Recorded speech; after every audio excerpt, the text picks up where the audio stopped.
Assalamualaikum warahmatullahi wabarakatuh. Nama saya Reva Noviana dari Prodi Sistem Informasi Angkatan 20, NIM 31300230031. Saya akan mempresentasikan tentang komunikasi antar proses dan TIRET. Interprocess Communication (IPC) atau komunikasi antar proses adalah cara atau mekanisme pertukaran data antara satu proses dengan proses lainnya, baik itu proses yang berbeda di dalam komputer yang sama atau komputer jarak jauh yang berhubungan melalui jaringan. Jenis IPC 1. Pipe merupakan komunikasi sekuensial antar proses yang saling relasi, namun pipe memiliki kelemahan, yaitu hanya bisa digunakan untuk komunikasi antar proses yang saling berhubungan dan komunikasinya yang dilakukan adalah secara sekuensial. 2. Shared memori system merupakan salah satu cara komunikasi antar proses dengan cara mengalokasikan suatu alamat memori untuk dipakai berkomunikasi antar proses. Alamat dan besar alokasi memori yang digunakan biasanya ditentukan oleh pembuat program. Pada metode ini, sistem akan mengatur proses mana yang akan memakai memori pada waktu tertentu, sehingga pekerjaan dapat dilakukan secara efektif. 3. Message queue system. Berkirim pesan adalah proses komunikasi antar bagian sistem untuk membagi variabel yang dibutuhkan. Proses ini menyediakan dua operasi, yaitu mengirim pesan dan menerima pesan. Socket hook. Bentuk dari komunikasi yaitu UDP dan TCP menggunakan abstraksi socket yang menyediakan endpoint untuk komunikasi antar proses. Komunikasi langsung. Setiap proses yang ingin berkomunikasi harus memiliki nama yang bersifat eksplisit, baik penerimaan atau pengirim dari komunikasi tersebut. Dalam konteks ini, pengiriman dan penerimaan pesan secara primitif dapat dijabarkan sebagai send P, message G, mengirim pesan ke proses P, receive he, message, menerima sebuah pesan dari proses he. Komunikasi tidak langsung. Dengan komunikasi tidak langsung, pesan akan dikirimkan pada dan diterima melalui mailbox, surat kotak surat, atau terminal. Sebuah mailbox dapat dilihat secara abstrak sebagai sebuah objek di dalam setiap pesan yang dapat ditempatkan dari proses dan dari setiap pesan yang bias dipindahkan. Setiap kotak surat memiliki sebuah identitas yang unik. Sebuah proses dapat berkomunikasi dengan beberapa proses lain melalui sebuah nomor dari mailbox yang berbeda.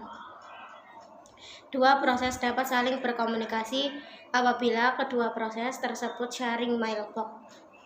Pengiriman dan penerimaan dapat dijabarkan sebagai send A, message, penerima pesan, mailbox. Raise A, message, penerima pesan, mailbox A. Sinkronisasi. Komunikasi antar proses membutuhkan flash vehicles untuk mengirim dan menerima data primitif. Terdapat rancangan yang berbeda-beda dalam implementasi setiap primitif. Pengiriman pesan mungkin dapat di-blocking atau tidak dapat di-blocking. Non-blocking juga dikenal dengan nama sinkron atau asinkron. Pengiriman yang diblok. Proses pengiriman diblok sampai pesan diterima oleh proses penerimaan. receiving proses atau oleh mailbox.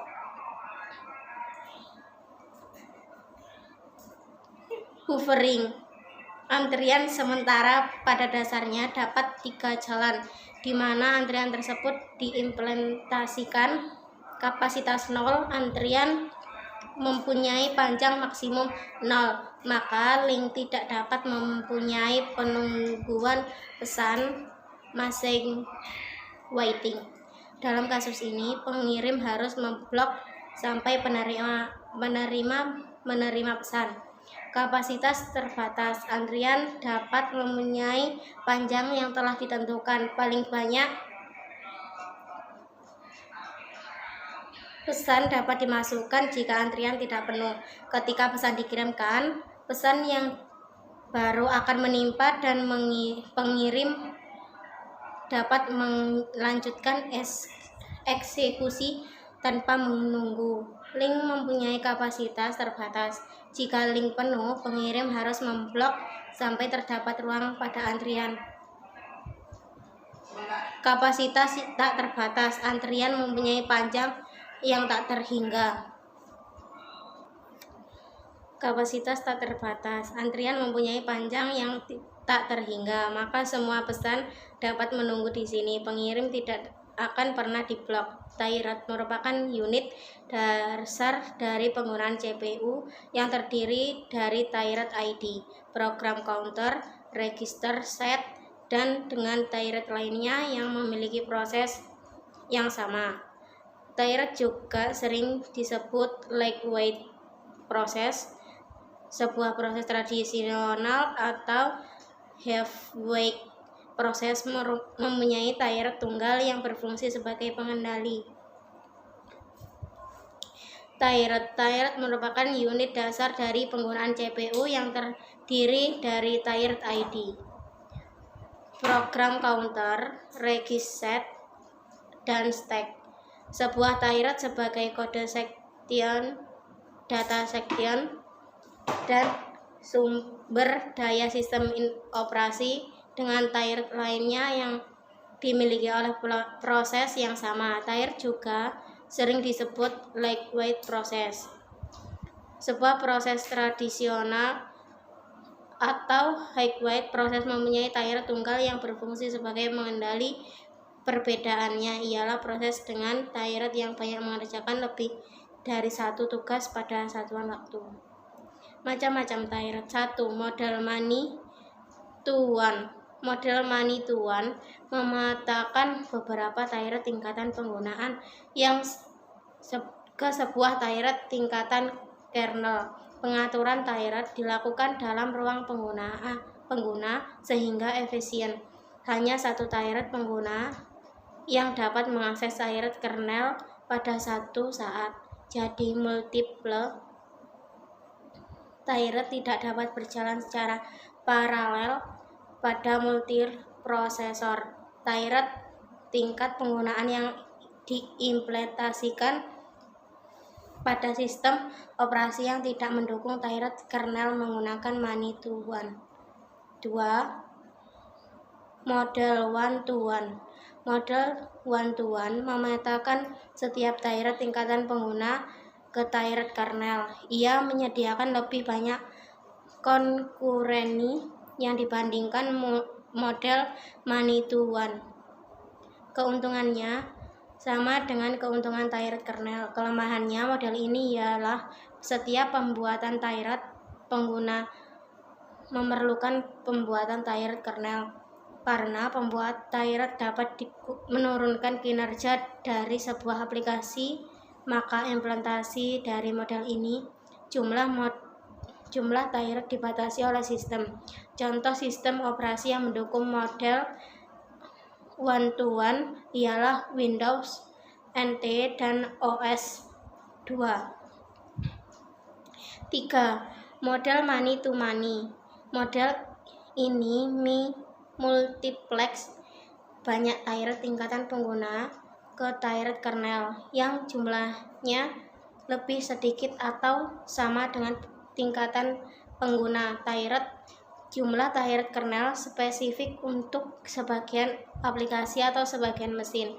Many-to-one modal mengizinkan developer berjalan bersama, tidak dapat diperoleh karena hanya satu tyrant yang dapat dijadwalkan oleh kernel pada suatu waktu.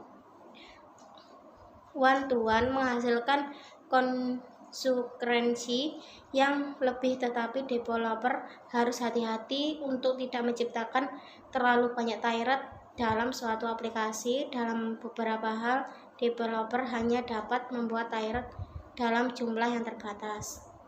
Sekian presentasi dari kami. Assalamualaikum warahmatullahi wabarakatuh.